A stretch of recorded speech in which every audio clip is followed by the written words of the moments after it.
Woho, welcome back again di channel Anime Viral. Video kali ini kita akan membahas Jujutsu Kaisen chapter 113. Megumi telah dipisahkan dari yang lain dan dipaksa untuk melawan seseorang yang tidak mungkin dia bisa kalahkan. Tanpa sepengetahuan Megumi, musuh ini adalah ayahnya sendiri guys. Sebagai wadah pembantaian, Toji secara naluriah menyerang Megumi. Sebelum ayah dan anak dipaksa untuk membunuh satu sama lain, Toji mengingat kenangan penting masa lalu yang memulihkan sebagian dari kemanusiaannya dan menggunakan kesempatan itu untuk menebusnya. Gimana nih serunya? Tidak usah basa-basi lagi, langsung aja kita ulas.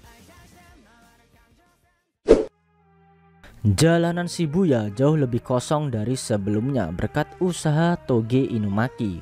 Warga sipil dan manusia transfigurasi telah hilang, sehingga Megumi bisa fokus pada lawan di depannya. Megumi mencoba memvisualisasikan kemenangan, tetapi Toji terlalu monster untuk bisa dikalahkan. Megumi segera mengaktifkan Rabbit Escape, tetapi kedua petarung tersebut menyadari kehadiran Sukuna yang tiba-tiba telah muncul di Shibuya. Megumi menggunakan semburan kelinci sebagai pengalih perhatian untuk menciptakan jarak dari musuhnya itu. Dia juga memanggil Todd dan bertanya pada dirinya sendiri mengapa dia merasakan kehadiran Sukuna di dekatnya. Toji pun secara naluriah menyerang kawanan kelinci dan hampir menusuk Megumi dengan Level Cloud yang telah dipertajam. Megumi pun menyelam di tanah untuk menghindarinya, membuat Toji sempat terkejut. Kehabisan energi terkutuk, satu-satunya keuntungan Megumi adalah kehadiran Shoko yang ditempatkan di suatu tempat di Shibuya. Dia berada di tenda gerbang tol di jalan tol metropolitan yang dijaga oleh kepala sekolah Yaga dan mayat terkutuknya. Shoko menyuruhnya untuk bergabung dalam pertarungan, tetapi Yaga menolak, mengklaim bahwa dia sangat penting untuk operasi tersebut, sehingga musuh pasti akan langsung menuju ke posisi mereka jika mereka mengetahui Shoko ada di Shibuya. Ijichi dan Ino akan binasa jika bukan karena dia. Shoko mengatakan itu hanya berkat pemikiran cepat kepala sekolah.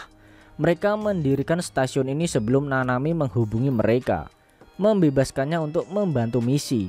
Dia menyatakan semua ini sambil merokok. Itu sempat membingungkan Yaga yang percaya dia sudah lama berhenti guys.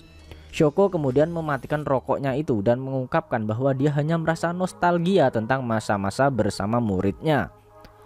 Toji mengejar Megumi dan hampir menusuknya dari belakang. Lidah kodok menarik Megumi ke gang untuk menghindari serangan di detik terakhir.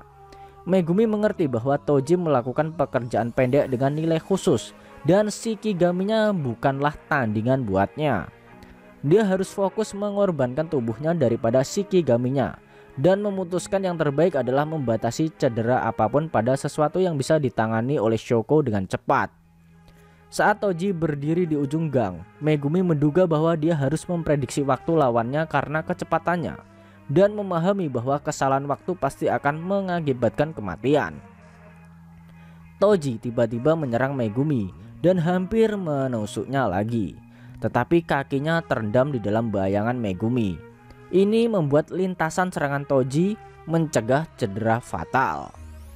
Itu pun berakhir hanya menjadi luka ringan, memungkinkan Megumi untuk menangkap lawannya itu guys. Megumi memanggil pedang dari bayang-bayangnya dan mencoba menusuk Toji dengan itu saat mereka sedang bergulat. Namun Toji menghilang dalam sekejap, menghindarinya dengan kecepatan yang amat luar biasa, meski berada dalam jarak sedekat itu. Megumi percaya bahwa dia kehabisan pilihan dan Toji tiba-tiba teringat kenangan masa lalunya. Toji percaya bahwa Megumi akan memiliki potensi dan dia mungkin bisa membuat sesuatu untuk dirinya sendiri di keluarga Zenin. Toji tidak pernah cocok, tapi menurutnya itu akan menjadi cara terbaik untuk merawatnya dalam jangka panjang. Setelah tidak berbicara sepatah kata pun sejak Megumi bertemu dengannya, Toji tiba-tiba bertanya kepada Megumi siapa namanya. Megumi menjawab, Fushiguro. Bangga karena putranya memilih Fushiguro daripada nama Zenin, Toji menusuk kepalanya sendiri, membunuh wadahnya untuk menyelamatkan putranya dari amukan yang tidak masuk di akal ini. Tubuhnya pun ambruk. Dan itu sempat mengejutkan Megumi dengan hasil dari semua kejadian pertarungan mereka.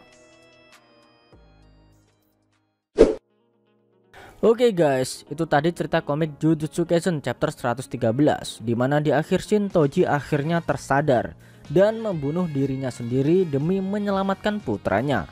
Gimana nih serunya? Kalau kalian masih penasaran dengan season 2 Jujutsu Kaisen, kalian bisa ikuti terus review manga Jujutsu Kaisen di Anime Viral Indonesia. Dan selanjutnya buat kamu yang mau request topik kalian juga boleh, cukup tuliskan di kolom komentar. Nanti bakal Mimin pilihin mana yang bisa dibahas. Selain itu tekan like kalau suka sama video ini, dan dislike kalau nggak suka. Jangan lupa juga tekan subscribe dan tekan lonceng supaya kalian dapat notifikasi video terbaru. Kalau pengen share ke teman-teman kalian juga boleh banget, biar channel ini makin ramai dan makin dikenal banyak orang. Buat kamu yang mau ngasih kritik dan saran juga silahkan, supaya channel ini juga makin berkembang. Jika ada kata-kata dari Mimin yang kurang pas, Mimin mohon maaf, and thanks for watching video on Anime Viral, and see you next time.